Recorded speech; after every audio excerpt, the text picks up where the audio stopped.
This particular technique is utilizing suction. And the impetus for this is that you have an individual that might be unconscious and is lying on their back, and either they have vomited or they've got fluid down in their back of their throat that we can't really turn them to get that fluid out because we're worried about a spinal trauma. So we have to get that fluid out because it's creating a choking breathing hazard.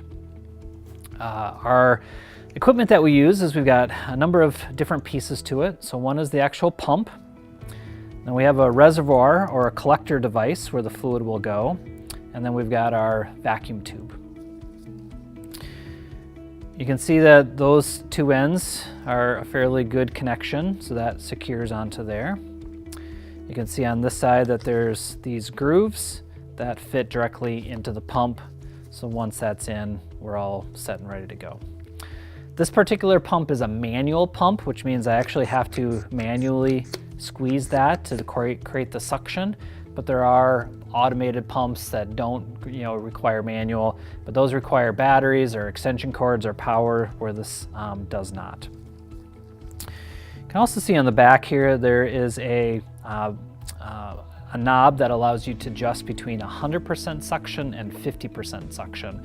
So if you didn't want to, if you were just kind of trying to maintain and just do a little bit of fluid out, you could put it at the 50 and just kind of keep that in the mouth and constantly kind of secure that back. But once it's at 100, this can actually fill up this entire bottle with fluid in probably about 3 seconds. So it goes actually fairly fast.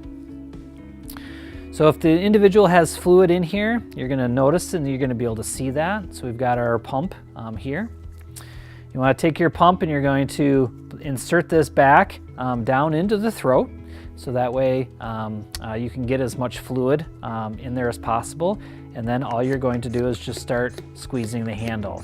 As it squeezes the handle, it's creating suction and it's going to be drawing the fluid up and out and into this reservoir. And you're just going to sweep and slide that tube back and forth so you can get as much of that fluid up and out of the throat as you possibly can.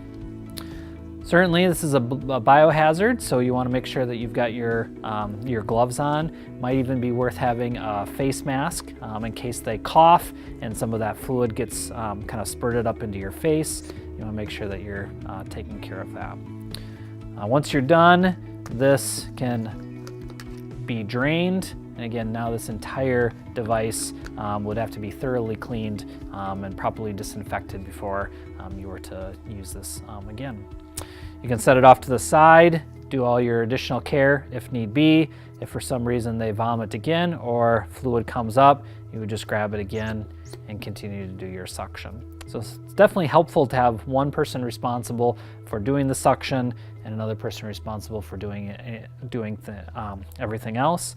However, if you're there by yourself, you might have to manage all these different kind of devices and conditions as they come up, and manage the appropriate ones first and then the less appropriate ones second.